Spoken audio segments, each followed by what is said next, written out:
Hey everybody, it's Scott Steen. I am the lead handicapper over there at winnersandwhiners.com.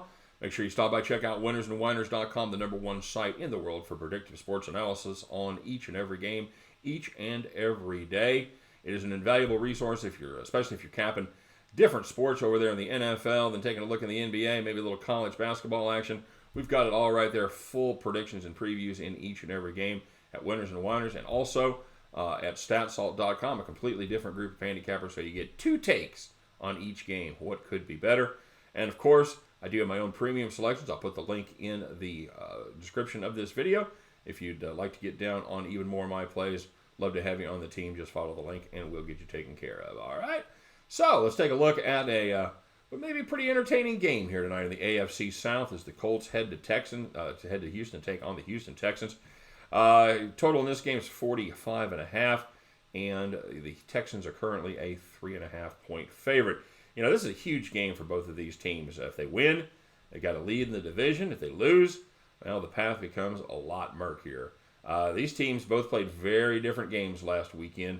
Jacoby Brissett was back, but he was without. He's going to be without wide receiver Paris Campbell, and more importantly, he's going to be without running back Marlon Mack for this one. Wilkins hasn't practiced this week. He's had a bad ankle, but it looks like he was off the injury report yesterday, and he should be good to go.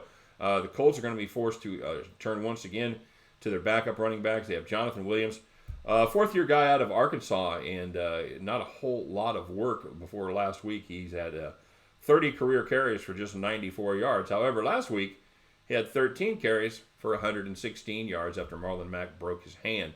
He also had one catch for 31 yards. A nice little bonus there as well. Can he do it again? Well, for the hope of my fantasy team, I certainly hope he can, because I have him handcuffed to Marlon Mack. So we'll see what happens. The way my fantasy season goes, probably not. Jacoby Brissett is going to have to be better than he was last week, all right? He was 15 for 24, 148 yards, just one touchdown and one pick. His knee looked okay. He did have a couple of runs, and including a nifty scamper for a TD where he beat the cornerback to the flag. Nicely done, good mobility and good acceleration on that knee. It looked like it held up pretty well. What I like the most about the Colts in this one is the way their run defense has been playing. All right, they've been very stout versus the run. They've given up just 3.1 yards per carry over their last 3 games. They're getting a lot of pressure on the quarterbacks. They're not getting a ton of sacks, although they have had 5 sacks in the last 2 games. But there's a good chance a lot of those close calls on the quarterback sacks actually turn into actual sacks against a Houston offensive line that took a step backwards last week and returned to their bad old ways when they gave up 7 sacks to a very pedestrian Ravens pass rush that had been ranked 21st in sacks heading into that contest. That led to a absolutely dreadful day from Deshaun Watson, who had just 169 yards passing, no touchdown passes, 1 pick. And that is particularly bad when you factor in the fact that Baltimore had a huge lead for most of that game and softened up in the secondary in the second half.